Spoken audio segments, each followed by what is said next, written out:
Hello, and welcome back to Mindstorm Programming Education. This is Isaac and Jack.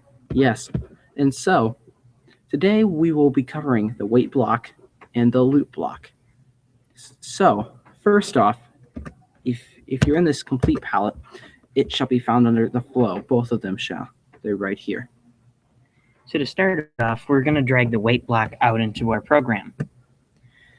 So we have many different options when programming the wait block. For example, right here, this is a very simple setup, and this is how the program will default start the wait block. So here we can see the robot is going to wait until the sensor is pressed on port 1. So we can actually program this to be time or sensor. So our options for sensor can consist of almost any sensor. So for example, what the move block does is, for example, we have our move block here programmed to C and D, and then we're going to have, after the wait block, we're going to have the robot just record a whatever on the A and C blocks. So right here we have the wait block. So for this example, we're going to program it to wait for time. This is typically used during diagnostics and writing our programs. So, what you would input in this block here? It says until seconds. This is where you put the amount of seconds you want it to wait. So let's say we want it to wait 2 seconds. So you input the number 2, and now in between these two blocks, there will be a span of 2 seconds, like until this goes. So it will go motor, record. So we use the wait block typically to this style of wait block typically when we are programming and we need to find possibly an error that's in a program. So we will typically just type in an amount of time that we're going to wait, and this way we can count the amount of wait times we've had, so we can find where a problem is in a program. So but what we can also do, another thing we do sometimes when diagnosing programs, we can set it to sensor, and for example, touch sensor here. This will make it so sensor, touch sensor on port 1, let's say. This will make it until the touch sensor is pressed, it won't go. Until the touch sensor is pressed and released, it won't go. Or if the touch sensor is just bumped ever so slightly. So let's just say it's set to press. So it will move and then stop until I press or something presses the touch sensor. Then it will record. So this sums up what we can do with our sensor here.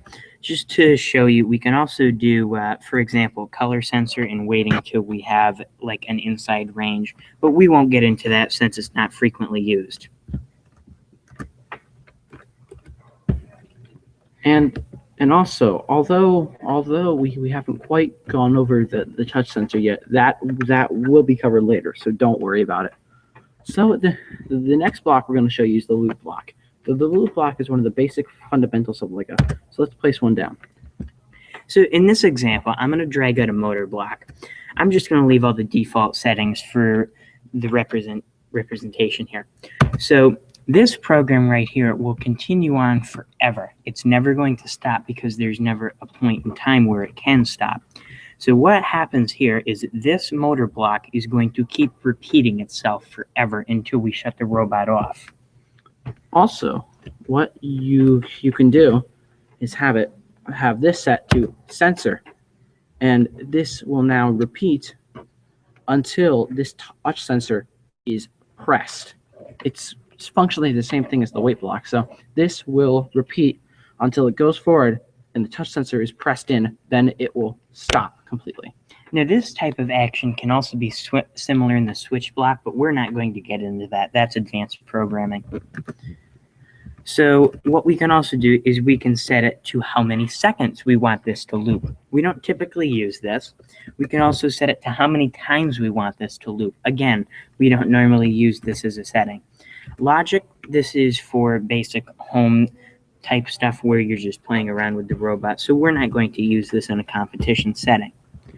So the thing with the loop block is it's very important when you get into advanced programming. So if you learn it now, it will make it so much easier when you need to be able to advanced program.